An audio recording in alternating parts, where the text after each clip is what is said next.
Hello everyone, welcome to my channel see with Ashok. Friends, आज हम ABM के module D में चैप्टर 27 का पार्ट 5 करेंगे।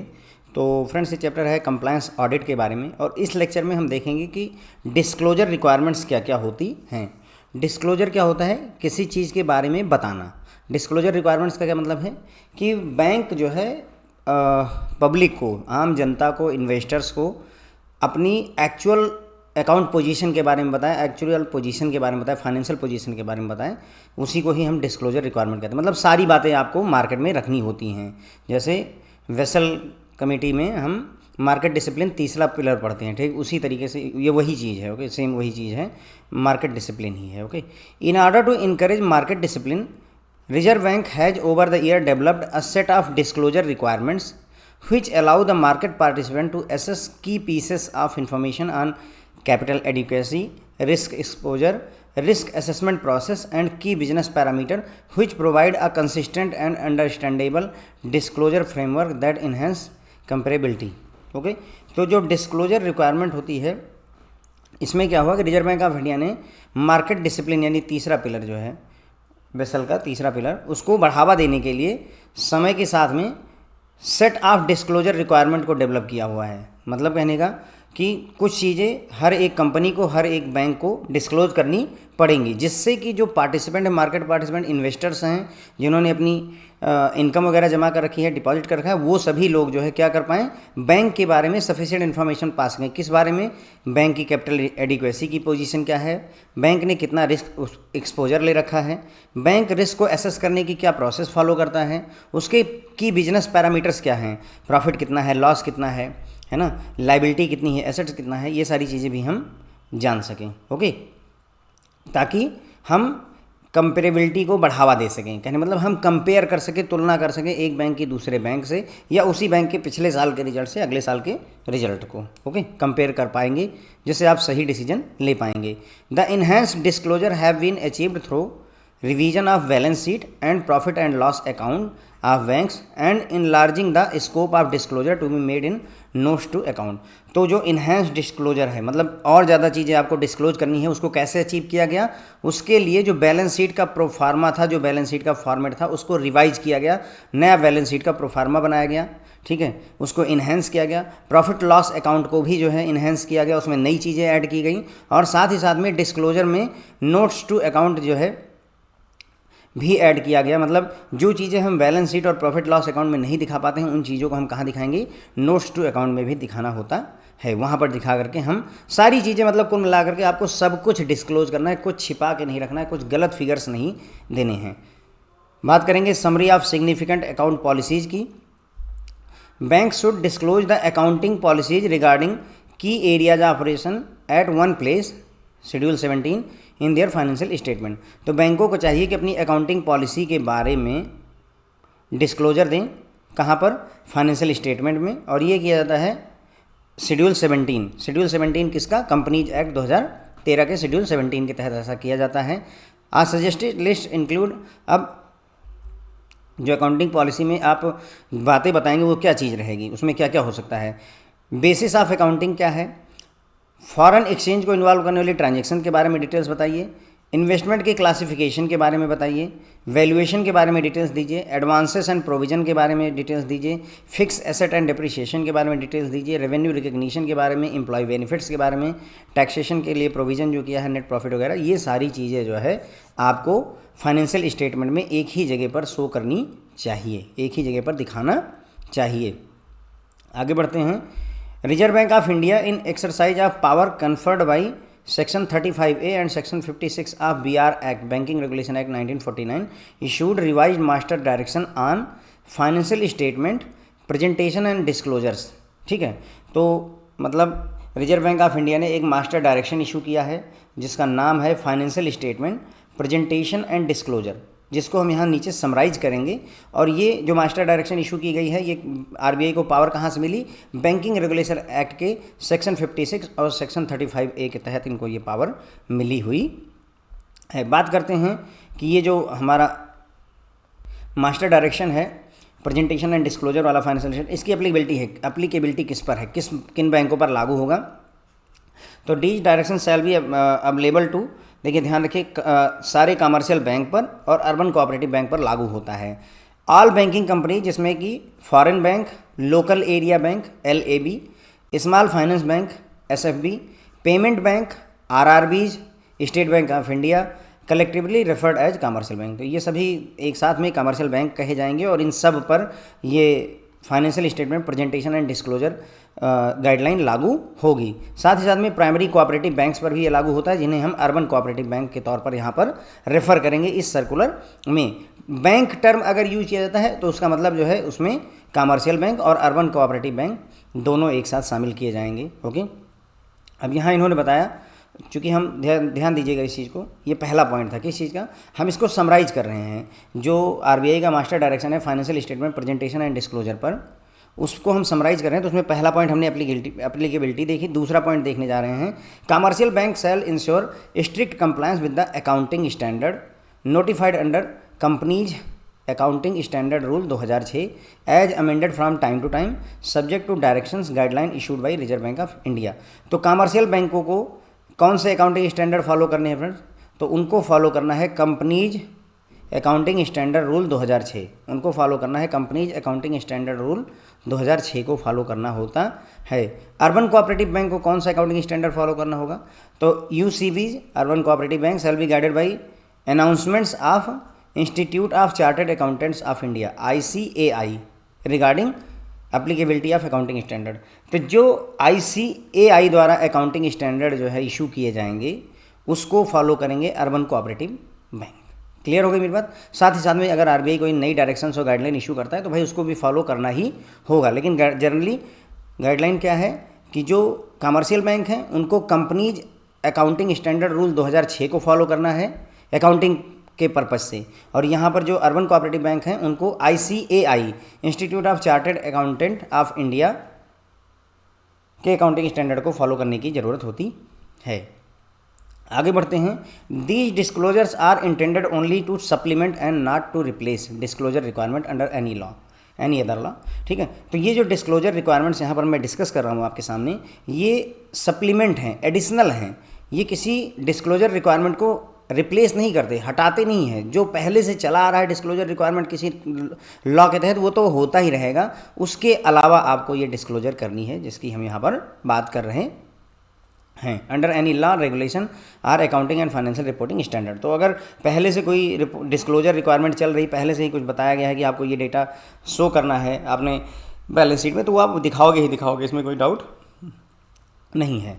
अगला पॉइंट है, in addition to stand alone financial statement prepared as per format prescribed under section 29 of banking regulation act 1949, commercial bank RRBs को छोड़ करके whether listed or unlisted shall prepare and disclose consolidated financial statement CFS in their annual report in prescribed format।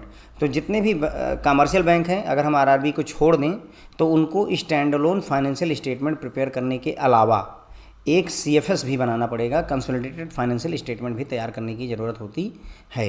जो CFS होता है, consolidated financial statement होता है, shall normally include a consolidated balance sheet. इसमें consolidated balance sheet होगी, consolidated statement of profit and loss होना चाहिए, principal accounting policies होनी चाहिए एंड नोट्स टू अकाउंट होना चाहिए। ये सारी चीज़ें आपका कंसोलिडेटेड फाइनेंशियल स्टेटमेंट में आना चाहिए। फिर आगे बात करते हैं, जो RRB होंगे उनको एसोसिएट के तौर पर ट्रीट किया जाएगा जब भी कंसोलिडेटेड फाइनेंशियल स्टेटमेंट बनाएगा स्पॉन्सर बैंक। हर एक RRB किसी न किसी बैंक का स्पॉन्सर होता है। ओके, जैसे UP बड़ौदा ग्रामीण बैंक है तो वो बैंक ऑफ बड़ौदा का उसका स्पॉन्सर बैंक कौन सा है? बैंक ऑफ बड़ौदा है। तो अगर बैंक ऑफ बड़ौदा अपना जो है कंसोलिडेटेड फाइनेंशियल स्टेटमेंट बनाएगा तो उसमें अपने RRB को एज ए एसोसिएट ट्रीट किया जाएगा। उसमें RRB shall be treated as associate in consolidated financial statement of its sponsor bank. ठीक है, तो ये काफ़ी सारी बातें हमने करी डिस्क्लोजर के बारे में।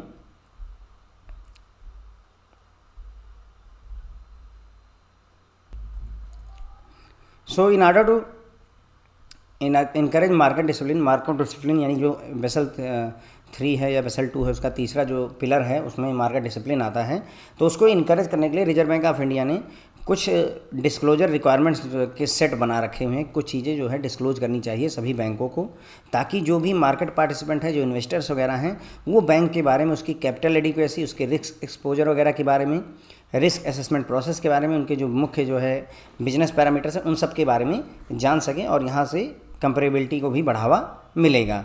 इसके लिए इन्हेंस डिस्क्लोजर को कैसे अचीव किया गया, उसके लिए बैलेंस शीट के प्रोफार्मा को रिवाइज़ किया गया, प्रॉफिट एंड लॉस अकाउंट को रिवाइज़ किया गया, और साथ ही साथ में डिस्क्लोजर जो चीज़ें बैलेंस शीट और प्रॉफिट एंड लॉस अकाउंट में नहीं आती हैं उनको नोट्स टू अकाउंट करके एक और एडिशनल जो है फीचर दिया गया, जहाँ पर वो उन चीज़ों को दिखा सकते हैं। फिर हमने बात की अकाउंटिंग पॉलिसी के सिग्निफिकेंस के बारे में।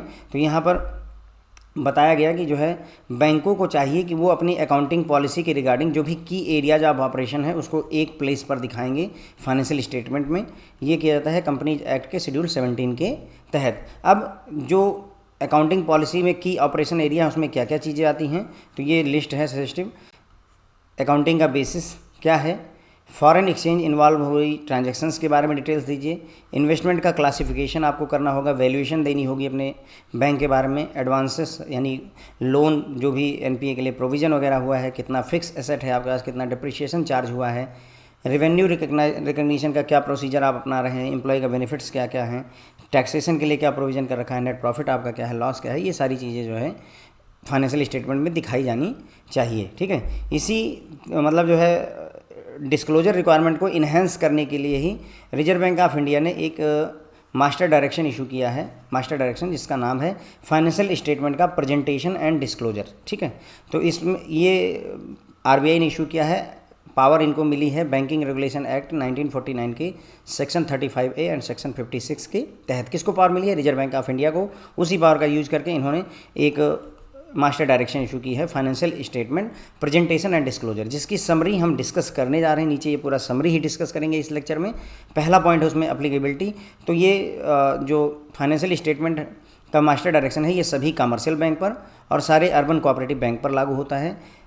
जो कमर्शियल बैंक है उनमें आप अगर देखना चाहें तो फॉरेन बैंक भी आते हैं, लोकल एरिया बैंक भी आते हैं, small finance bank, payment bank, RRB, SBI, ये सभी मिलजुल करके कमर्शियल बैंक कहलाएंगे। और अर्बन जो भी प्राइमरी कोऑपरेटिव बैंक है जिन्हें हम अर्बन कोऑपरेटिव बैंक कहेंगे इस लेक्चर में या इस सर्कुलर में मास्टर डायरेक्शन में। ठीक है, और अगर टर्म बैंक यूज होता है इसका मतलब ये दोनों को इंक्लूड करेगा, कमर्शियल बैंक भी आ जाएंगे, अर्बन कोऑपरेटिव बैंक भी उसमें शामिल हो जाएंगे। जितने भी कमर्शियल बैंक हैं उनको अकाउंटिंग स्टैंडर्ड फॉलो करना चाहिए, स्ट्रिक्टली उसका कंप्लायंस करना चाहिए। और अकाउंटिंग स्टैंडर्ड के लिए सेट किए जाते हैं as per companies accounting standard rule 2006 के तहत। इसी तरीके से अर्बन कोऑपरेटिव बैंक जितने भी हैं उनको अकाउंटिंग स्टैंडर्ड फॉलो करना है। किसके द्वारा इशू किया गया? ICAI, institute of chartered accountant of India के द्वारा जो भी अकाउंटिंग स्टैंडर्ड इशू किए जाते हैं उनको फॉलो करने की जरूरत होती है अर्बन कोऑपरेटिव बैंक को। ओके, और ये जो डिस्क्लोजर की रिक्वायरमेंट हम यहाँ पर बात करें कि ये डिस्क्लोज करना है आपको, वो एज ए सप्लीमेंट काम करेगा, किसी पुराने डिस्क्लोजर रिक्वायरमेंट को रिप्लेस नहीं करेगा, ख़त्म नहीं करेगा। जो पहले से आप डिस्क्लोजर करते आ रहे हैं, डिटेल्स शेयर करते जा रहे हैं, कर रहे थे पहले, वो आप करते रहिए। ओके, कुछ ये नया है ऐसे समझिए, दिस इज़ न्यू। पुराना वाला कुछ हटेगा नहीं, नई चीज़ें और आ गई हैं आपके पास। उसके बाद में ये भी कहा गया कि बैंकों को चाहिए कि वो स्टैंड अलोन फाइनेंशियल स्टेटमेंट तो प्रेजेंट करेंगे ही as per banking regulation act 1949 के सेक्शन 29 के तहत। ठीक है, तो सेक्शन 29 में BR एक्ट में स्टैंड अलोन फाइनेंशियल स्टेटमेंट का प्रोफार्मा दिया हुआ है, उसके हिसाब से स्टैंड अलोन फाइनेंशियल स्टेटमेंट देंगे। उसके अलावा फ्रेंड जो है इन्हें कंसोलिडेटेड फाइनेंशियल स्टेटमेंट भी प्रिपेयर करने की सलाह दी जाती है। Consolidated financial statement CFS। Okay, the CFS shall normally include a consolidated balance sheet, consolidated statement of profit and loss, principal accounting policies and notes to account. जो consolidated financial statement होगा उसमें क्या क्या चीज़ें आएंगी? एक कंसोलिडेटेड बैलेंस शीट बनेगी। Consolidated मतलब होता है मिला जुला करके फ्रेंड्स। ओके, मान लीजिए आपकी 3 कंपनियां हैं, तीनों का एक साथ डेटा इकट्ठा कर दीजिए, तो that is consolidation. Okay, statement of profit and loss को कंसोलिडेट किया जाएगा, प्रिंसिपल अकाउंटिंग पॉलिसीज़ को कंसोलिडेट किया जाएगा, नोट्स टू अकाउंट को कंसोलिडेट किया जाएगा।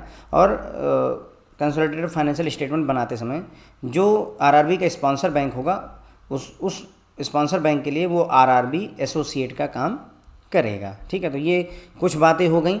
अब कुछ और बातें यहाँ से देखेंगे डिस्क्लोजर रिक्वायरमेंट में ही। तो bank should segregate the credit entry outstanding for more than 5 years in inter branch account and transfer them to separate blocked account which should be shown under other liabilities and provisions other or in case of urban cooperative bank other liabilities suspense के रूप में दिखाई जाएंगी। तो ये बोल रहे हैं कि बैंकों को चाहिए कि जितनी भी क्रेडिट की एंट्रियाँ आउटस्टैंडिंग हैं, बची हुई हैं, क्रेडिट की जितनी भी एंट्रियाँ आउटस्टैंडिंग हैं, 5 साल से ऊपर हो गया है लेकिन वो अभी भी आउटस्टैंडिंग पड़ी हुई क्रेडिट की एंट्रियाँ, तो उनको एक साथ इकट्ठा करके कहाँ भेज देना चाहिए? एक सेपरेट अकाउंट में, जिसे ब्लॉक्ड अकाउंट बोला जाएगा। क्या बोला जाएगा? उस अकाउंट को ब्लॉक्ड अकाउंट बोला जाएगा। और जब आप बैलेंस शीट बनाएंगे तो बैलेंस शीट में इस ब्लॉक्ड अकाउंट को कहाँ दिखाया जाएगा? Other liabilities and provisions. Other ऐसे मतलब टैब होता है ना, एसेट, लाइबिलिटी, फिक्स्ड एसेट, है ना, ऐसे ऑप्शंस होते हैं। उसी तरीके वहाँ पर एक बैलेंस शीट में ये भी लिखा रहेगा other liabilities and provisions, others में, तो वहाँ पर हम ब्लॉक्ड अकाउंट को दिखाएंगे। और अगर अर्बन कोऑपरेटिव बैंक है तो उनके लिए जो बनेगा वो अदर लाइबिलिटीज सस्पेंस जो है वहाँ पर दिखाया जाएगा ब्लॉक्ड अकाउंट। कितने साल पुराना? 5 साल से पुरानी अगर कोई एंट्री आउटस्टैंडिंग है तो उसको ब्लॉक्ड अकाउंट में ट्रांसफ़र कर दिया जाना चाहिए। अब अगर मान लीजिए पैसा ब्लॉक्ड अकाउंट में है और वहाँ से कोई एडजस्टमेंट करना है, क्रेडिट की एंट्री आउटस्टैंडिंग थी, अब कोई आया कि सर ये मेरा पैसा था, तो आपको क्या करना पड़ेगा? इस ब्लॉक्ड अकाउंट से पैसा निकाल करके इसको देना पड़ेगा। तो उस केस में any adjustment from block account should be permitted only with the authorisation of 2 officers. तो ये तभी किया जा सकता है, ब्लॉक्ड अकाउंट से पैसा तभी निकाला जा सकता है जब 2 ऑफिशियल अथराइज करें, और उनमें से एक जो है कंट्रोलिंग ऑफिस या हेड ऑफिस से होना चाहिए अगर जो है अमाउंट 1 लाख रुपए से अधिक है। अगर 1 लाख से कम है तो सेम ब्रांच के 2 ऑफिशियल्स कर सकते हैं अथराइज। लेकिन यदि जो है सेम ब्रांच के व्यक्ति नहीं है, सॉरी 1 लाख से ऊपर का पैसा है, अमाउंट है, तो 1 लाख से ऊपर के अमाउंट के लिए तुरंत ही आपको कॉन्टैक्ट करना पड़ेगा। एक ऑफिसर बैंक से ब्रांच से रहेगा और एक जो है आपके सर्कल ऑफिस या हेड ऑफिस से रहेगा। जो भी पैसा ब्लॉक्ड अकाउंट में पड़ा हुआ होता है, बैलेंस होता है, उसे लाइबिलिटी माना जाता है। उसे क्या माना जाएगा? लाइबिलिटी माना जाएगा सीआरआर और एसएलआर के कैलकुलेशन के लिए। सीआरआर और एसएलआर को कैलकुलेट करने के लिए, मेंटेनेंस के लिए लाइबिलिटी के तौर पर ब्लॉक्ड अकाउंट को कंसीडर किया जाता है। ओके, उसके बाद अगला पॉइंट देखते हैं। All unreconciled credit entry in nostro account. तो अगर कोई unreconciled credit entry nostro account में बची हुई है और वो 3 साल से ज़्यादा पुरानी है, हमने पहले देखा था कि नॉर्मल अकाउंट में 5 साल से ज़्यादा पुरानी हो तो उसको ब्लॉक अकाउंट में ट्रांसफ़र करते हैं, लेकिन अगर नॉस्ट्रो अकाउंट में है तो वो अगर 3 साल से ज़्यादा पुरानी है तो उसको ब्लॉक अकाउंट में ट्रांसफ़र कर दिया जाएगा और इसे आउटस्टैंडिंग लाइबिलिटीज़ के तौर पर दिखाया जाएगा। तो अगर कोई अनरिकंसाइल्ड क्रेडिट एंट्री है नॉस्ट्रो अकाउंट में जिसको 3 साल से अधिक हो गया आउटस्टैंडिंग रहते हुए, तो उसको ब्लॉक्ड अकाउंट में ट्रांसफ़र कर दिया जाएगा और बैलेंस शीट में आउटस्टैंडिंग लाइबिलिटीज़ के तौर पर इसे दिखाया जाएगा। जो भी पैसा ब्लॉक्ड अकाउंट में होता है, जो बैलेंस होता है, उसको सीआरआर और एसएलआर के पर्पज़ से रिकॉन किया जाता है, काउंट किया जाता है। उसके बाद में जितनी भी अनरिकंसाइल्ड डेबिट एंट्री है नॉस्ट्रो अकाउंट में, उसके अगेंस्ट में बैंक को 100% प्रोविज़न करना पड़ता है। जैसे एनपीए के लिए प्रोविज़न किया जाता है, लेकिन वो नॉस्ट्रो अकाउंट में 2 साल से अधिक जो है उसे आउटस्टैंडिंग हो चुका हो। मतलब कहने का, नॉस्ट्रो अकाउंट में अनरिकंसाइल्ड डेबिट की एंट्री है और उसे आउटस्टैंडिंग रहते हुए 2 साल से अधिक हो चुका है, तो उसके अगेंस्ट में बैंक को 100% प्रोविज़न करने की ज़रूरत होती है। अगला पॉइंट देखते हैं। In terms of banking regulation act 1949, banks are required to transfer out of balance of profit as disclosed in the profit and loss account a sum equivalent of not less than 20% of such profit to reserve fund. तो बैंकों को चाहिए कि जितना भी आपने profit and loss account में profit दिखाया हुआ है, जितना भी प्रॉफिट आपने दिखाया, सोचिए आपने 100 रुपये प्रॉफिट दिखाया हुआ है अपने प्रॉफिट एंड लॉस अकाउंट में, तो इस प्रॉफिट का कम से कम मिनिमम 20% आपको ट्रांसफ़र कर देना होता है रिजर्व फंड में। किस में? रिजर्व फंड में ट्रांसफ़र करना होता है। ये गाइडलाइन है। ओके, इससे क्या होगा, मान लो भाई 100 रुपये कमाया आपने, तो उसमें से 20 रुपये अलग रख दिए आपने उठा करके, कभी ज़रूरत पड़ेगी तो काम आ जाएगा। यानी प्रॉफिट का 80 रुपये ही लीजिए और उसी में ही ज़िंदगी को एंजॉय करिए। ये है कॉन्सेप्ट इसका। These provisions are minimum statutory requirement. मतलब कहने का, ये जो 20% कहा जा रहा है ये मिनिमम है, मैक्सिमम आप अपनी मर्जी से कर सकते हो। इसीलिए in order to augment capital, इसीलिए कैपिटल को बढ़ावा देने के लिए, पूंजी को बढ़ावा देने के लिए जितने भी कमर्शियल बैंक हैं उसमें से लोकल एरिया बैंक को और आरबी को छोड़ दीजिए, तो उन्हें कम से कम 25% ट्रांसफ़र करना चाहिए। नियम ये बन जाता है। ओके, नेट प्रॉफिट का कम से कम 25% उन्हें ट्रांसफ़र करना चाहिए before appropriation to statutory reserve, मतलब स्टेचुरी रिजर्व में पैसा भेजें उससे पहले ही 25% जो है प्रॉफिट का, नेट प्रॉफिट का 25% हमें कहाँ भेज देना चाहिए, रिजर्व फंड में। ओके, तो ये बात भी मेरे ख्याल से आपको क्लियर हो जाती है। तो हमने पॉइंट नंबर 6 से स्टार्ट किया था। तो इसमें हमने देखा कि अगर अकाउंट में कोई क्रेडिट की एंट्री आउटस्टैंडिंग है 5 साल से अधिक समय के लिए, ठीक है, तो उस पैसे को ट्रांसफ़र कर दिया जाना है किसमें, ब्लॉक्ड अकाउंट में, और इसे बैलेंस शीट में other liability and provision others के नाम से दिखाया जाएगा। कमर्शियल बैंक के केस में, अर्बन कोऑपरेटिव बैंक के केस में अदर लायबिलिटी सस्पेंस के रूप में इसे दिखाया जाता है। अब अगर ब्लॉक्ड अकाउंट से कोई पैसा एडजस्ट होना है, निकालना है, तो उसके लिए 2 ऑफिशियल का अथराइजेशन लगता है, 2 लोग अप्रूव करेंगे। अगर अमाउंट 1 लाख से अधिक है तो एक ऑफिशियल जो है कंट्रोलिंग ऑफिस या हेड ऑफिस का होना चाहिए और एक ब्रांच का होना चाहिए। जो भी बैलेंस ब्लॉक्ड अकाउंट में होता है उसको लायबिलिटी के तौर पर ट्रीट किया जाता है, और ये जो है CRR और SLR मेंटेनेंस के पर्पज़ से काउंट किया जाता है। फिर हमने बात की नॉस्ट्रो अकाउंट के बारे में। तो नॉस्ट्रो अकाउंट में अगर कोई क्रेडिट एंट्री अनरिकनसाइल्ड है, जितनी भी एंट्री अनरिकनसाइल्ड है, पिछले 3 साल से आउटस्टैंडिंग है, अगर वो अनरिकनसाइल्ड क्रेडिट एंट्री है और 3 साल से आउटस्टैंडिंग है, तो उसको भी ब्लॉक्ड अकाउंट में ट्रांसफ़र कर दिया जाएगा और इसे बैलेंस शीट में आउटस्टैंडिंग लायबिलिटीज़ के तौर पर दिखाया जाता है। जो भी पैसा ब्लॉक्ड अकाउंट में होता है, जो भी बैलेंस ब्लॉक्ड अकाउंट में होता है, उसको CRR और SLR के पर्पज़ से रिकॉन किया जाता है। बैंकों को चाहिए कि जितनी भी अनरिकनसाइल्ड डेबिट एंट्रीज हैं, ध्यान देखिएगा, अनरिकनसाइल्ड डेबिट की एंट्री नॉस्ट्रो अकाउंट में पड़ी हुई जिनको 2 साल से ज़्यादा आउटस्टैंडिंग होते हुए हो गया है, उनके अगेंस्ट में 100% प्रोविजन करें, यानी 100% पैसा अलग से रखा जाए। मान लीजिए अगर 100 करोड़ रुपए जो है आउटस्टैंडिंग है डेबिट एंट्री में नॉस्ट्रो अकाउंट में, तो बैंक को 100 करोड़ रुपए प्रोविजन बना करके रखना होगा कि मान लो ये पैसा ना आए तो 100 करोड़ हम अपनी जेब से भरेंगे। बिल्कुल NPA की तरह ही ये चलता है। फिर हमने देखा कि बैंकिंग रेगुलेशन एक्ट कहता है कि जो भी प्रॉफिट एंड लॉस अकाउंट में आप प्रॉफिट दिखाते हो उसका कम से कम 20% आपको रिजर्व फंड में ट्रांसफ़र कर देना चाहिए, और ये मिनिमम रिक्वायरमेंट बताई जा रही है। अगर आप ऑगमेंटेड कैपिटल चाहते हैं तो उसके लिए ये मिनिमम 20% से बढ़ा करके मिनिमम 25% कर दिया जाता है। ओके, उसके बाद में unless specifically allowed by extent regulations bank shall take prior approval from Reserve Bank of India before any appropriation is made from statutory reserve or any other reserve, and suitable disclosure shall be made of such drawdown in the notes of on account to the balance sheet। तो जब तक किसी guideline के तहत specially विशेष तौर पर allow ना कर दिया जाए, तब तक बैंकों को चाहिए कि वो रिजर्व बैंक ऑफ इंडिया से पहले अप्रूवल लें। प्रायर अप्रूवल आपको लेना पड़ेगा। किस चीज़ के लिए अप्रूवल लेना पड़ता है? जो भी स्टेचुरी रिजर्व आपने बना रखा उसमें से पैसा निकालने के लिए। कोई स्टेचुरी रिजर्व, जैसे अभी हमने देखा रिजर्व फंड बनाया गया। रिजर्व फंड कैसे बनाया गया? जो भी प्रॉफिट हमने कमाया उसका मिनिमम 20% या 25% हमने रिजर्व फंड में डाल दिया। इस रिजर्व फंड से अगर आपको पैसा निकालना है तो उसके लिए आपको रिजर्व बैंक ऑफ इंडिया से पहले अप्रूवल लेना पड़ेगा, तब पैसा निकालिए। You need prior approval. और साथ ही साथ में आपको सुटेबल डिस्क्लोजर भी करना होगा इस बात का। जब आप बैलेंस शीट बनाओगे तो उसमें नोट्स टू अकाउंट में आप इस बात को डिस्क्लोज भी करोगे कि हमने इस स्टेचुरी रिजर्व से पैसा निकाला हुआ है आरबीआई की परमिशन से।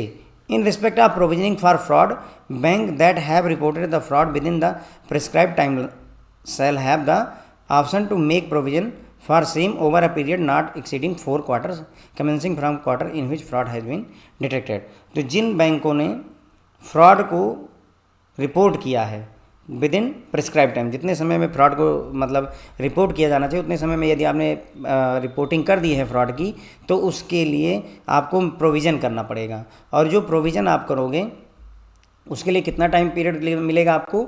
4 जो है क्वार्टर का समय मिलता है।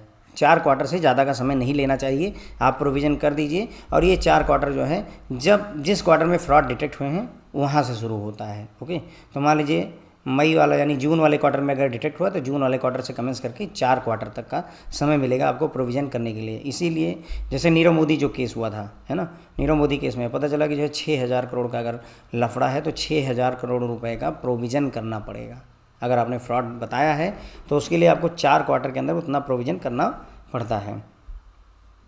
Unreconciled credit balance in any transitory account representing unclaimed balance shall not be transfer to profit and loss account और एनी अदर रिजर्व। तो अगर कोई क्रेडिट की एंट्री अनरिकंसाइल्ड पड़ी हुई है किसी ट्रांजिटरी अकाउंट में, तो उसको मतलब जो कि अनक्लेम्ड बैलेंस है, यानी इसका कोई मालिक नहीं है, कोई वारिस नहीं है, तो इस पैसे को प्रॉफिट और लॉस अकाउंट में ट्रांसफ़र नहीं किया जाना चाहिए, ना ही किसी रिजर्व में ट्रांसफ़र किया जाना चाहिए।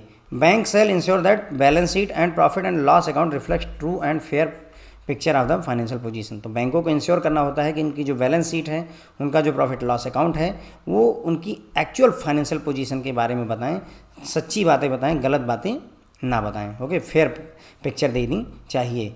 इसीलिए विंडो ड्रेसिंग वगैरह की जाती है अगर ऑफिशियल्स के द्वारा। विंडो ड्रेसिंग क्या होती है, जैसे 31 मार्च की डेट है और आपने जो है 2 करोड़ का लोन पास कर दिया, अगले दिन जो है उस लोन को फिर से ख़त्म कर दिया, वही 2 करोड़ रुपए वापस डाल करके। ये जो है मतलब इससे क्या हुआ, आपका फिगर जो है बाउंस कर गया, बढ़ गया। आपके पहले 100 करोड़ का था, अब 102 करोड़ 104 करोड़ रुपए अचीव कर लिया आपने, लेकिन ये आपने विंडो ड्रेसिंग करी हुई है। ओके, या आपने कोई शार्ट प्रोविजनिंग कर दी है, जितना प्रोविजन करना तो उससे कम किया हुआ है। एनपीए को मिस क्लासिफिकेशन कर दिया है, सही क्लासीफाई नहीं किया है, अंडर रिपोर्टिंग करी हुई है, या इनकरेक्ट एक्सपोजर रिस्क वेट का कैलकुलेशन किया हुआ है, इनकरेक्ट कैपिटलाइजेशन ऑफ एक्सपेंसेस किया हुआ है, एनपीए पर जो इंटरेस्ट है उसका कैपिटलाइजेशन कर दिया है, जानबूझ करके एसेट और लाइबिलिटी को इन्फ्लेशन किया हुआ है, महंगा दिखाया हुआ है, and subsequent reversal immediately in next financial year, और उसके बाद में अगले फाइनेंशियल ईयर में तुरंत इसको रिवर्स मार दिया है। तो ये सारी चीज़ें जो हैं, इन सभी चीज़ों को सीरियसली देखा जाना चाहिए और अप्रोप्रिएट पेनल एक्शन लिया जाना चाहिए as per B R act. Bank जो है आपके प्रति मतलब आपके खिलाफ एक्शन ले सकता है अगर आप इस तरीके की बातें और काम करते हैं। ठीक है, तो इसमें हमने देखा कि जब तक गाइडलाइन के हिसाब से अलाउ ना हो, तब तक अगर किसी स्टेचुरी रिजर्व से आपको अप्रोप्रिएशन करना है, पैसा निकालना है, तो उसके लिए आरबीआई की प्रायर अप्रूवल लगती है। ठीक है, आपने अगर ऐसा अप्रोप्रिएशन किया है, पैसा निकाला है, तो इसका डिस्क्लोजर भी आप करेंगे। कहाँ पर करेंगे, नोट्स टू अकाउंट में, बैलेंस शीट के नोट्स टू अकाउंट में आप इसको दिखाना पड़ेगा। उसके बाद में जो भी फ्रॉड वगैरह है उसके लिए प्रोविज़न करना चाहिए। जब अगर आपने फ्रॉड जो है समय पर जो है मतलब रिपोर्ट कर दिया है आरबीआई को, तो आपको प्रोविज़न बनाने के लिए, प्रोविज़न करने के लिए समय दिया जाता है नॉट एक्सीडिंग 4 क्वार्टर, 4 क्वार्टर से अधिक का समय, यानी 1 साल से अधिक का समय नहीं दिया जाता है। अगर ट्रांजिटरी अकाउंट में कोई भी क्रेडिट बैलेंस अनरिकंसाइल्ड है, यानी कि अनक्लेम्ड बैलेंस पड़ा हुआ है, तो उसको हम प्रॉफिट एंड लॉस अकाउंट में नहीं ट्रांसफ़र करेंगे, ना ही किसी रिजर्व में डालेंगे। बैंकों को इंश्योर करना होता है कि जो बैलेंस शीट है, जो प्रॉफिट और लॉस अकाउंट हैं, वो ट्रू और फेयर पिक्चर जो है फाइनेंशियल पोजीशन की शो करेंगे। ओके, मतलब कहने का आपको अपनी बैंक का फाइनेंशियल पोजीशन सही से दिखाना होता है। जो बैलेंस शीट बनाई, जो प्रॉफिट एंड लॉस अकाउंट बनाएंगे, उसमें अगर गलत डेटा डाल देंगे तो दिक्कत हो जाएगी। जैसे अगर हम ये दिखा दें, और मान लीजिए जो है कोई बैंक है, उसने दिखाया हमें 5,000 करोड़ का प्रॉफिट हुआ है, जबकि वास्तव में मान लीजिए उसको 500 करोड़ रुपए का प्रॉफिट हुआ है, तो इसका इफेक्ट क्या होगा। आपने गलत फिगर्स दिखा दिए, उसका असर ये होगा कि आम जनता को, इन्वेस्टर्स को ये लगेगा कि ये बैंक बहुत अच्छा प्रॉफिट कर रहा है, तो वो आपके शेयर परचेज करेंगे, है ना, शेयर परचेज करेंगे, जिससे शेयर की आपकी वैल्यू बढ़ेगी। लेकिन जब ये भांडा फूटेगा तो शेयर की वैल्यू बहुत ज़्यादा तेज़ी से घटेगी भी। तो ये सारी चीज़ें ना हो, इसी के लिए फाइनेंशियल पोजीशन की actual true and fair picture दिखानी जरूरी होती है। विंडो ड्रेसिंग अगर किसी ऑफिशियल्स के द्वारा की जाती है, प्रोविजनिंग की शॉर्ट किया जाता है, यानी जितना प्रोविजन करना है वो नहीं करते हैं आप। एनपीए को गलत क्लासिफिकेशन कर देते हैं, जो अकाउंट एनपीए नहीं है उसको एनपीए दिखाते हैं, जो है उसको एनपीए नहीं दिखाते हैं। आप जो है रिस्क एक्सपोजर की अंडर रिपोर्टिंग करते हैं, गलत रिपोर्टिंग कर देते हैं।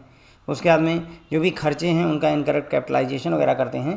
तो ये सारी चीज़ें जो है मतलब आपके गलत मानी जाती हैं कुल मिलाकर के, और इसको सीरियसली देखा जाता है और अप्रोप्रिएट पैनल एक्शन आपके अगेंस्ट लिया जा सकता है as per B R act 1949। Okay, आगे बढ़ते हैं। एक छोटा सा टॉपिक है disclosure of penalties imposed by RBI. तो ये बोल रहे हैं कि जो बैलेंस शीट बनाइए आप ना, उसमें नोट्स टू अकाउंट जो बनेगा, देखिए बैलेंस शीट हो गई, प्रॉफिट एंड लॉस अकाउंट हो गया, फिर एक आता है नोट्स टू बैलेंस शीट, है ना, नोट्स टू बैलेंस शीट। इसमें जो भी आरबीआई ने आपके ऊपर पेनल्टी इम्पोज की है उसको दिखाइए। यानी जब आप अपनी बैलेंस शीट और प्रॉफिट एंड लॉस अकाउंट बनाएंगे तो वहीं नोट्स टू अकाउंट के लिए में आप दिखाओगे कि आरबीआई ने आपके ऊपर कुल कितनी जो है पेनल्टी इंपोज कर रखी, ताकि लोगों को पता चले, जनता को पता चले या फिर इन्वेस्टर्स को पता चले कि आपने कितनी बार गलतियाँ की हैं और क्या क्या गलतियाँ करी हुई हैं। ओके, तो वही है disclosure of penalties impose by RBI. RBI द्वारा जो भी पेनल्टी इंपोज की जाएगी उसको भी, पेनल्टी को भी डिस्क्लोज करना होगा आपको। Okay, consistent with the international best practices in disclosure of penalties imposed by the regulator, placing the details of the levy of penalty on bank in public domain will be in interest of investors and depositor। तो international जो best practices है disclosure की, उसको follow करने के लिए ये बेहतर होगा कि जो भी पेनल्टी आपके बैंक के ऊपर लगाई गई है उसको पब्लिक डोमेन में रखें, आम जनता के सामने रखें, ताकि इन्वेस्टर्स को भी बेनिफिट रहे और डिपॉजिटर को भी उससे बेनिफिट रहे। Further strictures or directions on the basis of inspection reports and other adverse findings should also be placed in the public domain। तो अगर इंस्पेक्शन रिपोर्ट के आधार पर कोई स्ट्रक्चर हुआ है आपके साथ, या कोई डायरेक्शंस इशू हुई हैं, या कोई दूसरी एडवर्स फाइंडिंग हुई है आपके बैंक के बारे में, तो उसको भी पब्लिक डोमेन में दिखाया जाना चाहिए। Penalty should also be disclose in the notes to account in balance sheet. तो बैलेंस शीट जब आप बनाएंगे तो नोट्स टू अकाउंट में आपको पेनल्टी शो करनी पड़ेगी। बस इतनी सी बात है फ्रेंड्स। ओके, बस सिंपल सा इसका फंडा ये है कि जो भी आरबीआई ने आपके ऊपर पेनल्टी इंपोज करी है उसको भी बैलेंस शीट में आपको दिखाना पड़ेगा, आपके पास और कोई रास्ता नहीं है। ठीक है फ्रेंड्स, तो इसी के साथ ये लेक्चर खत्म होता है। Thank you so much.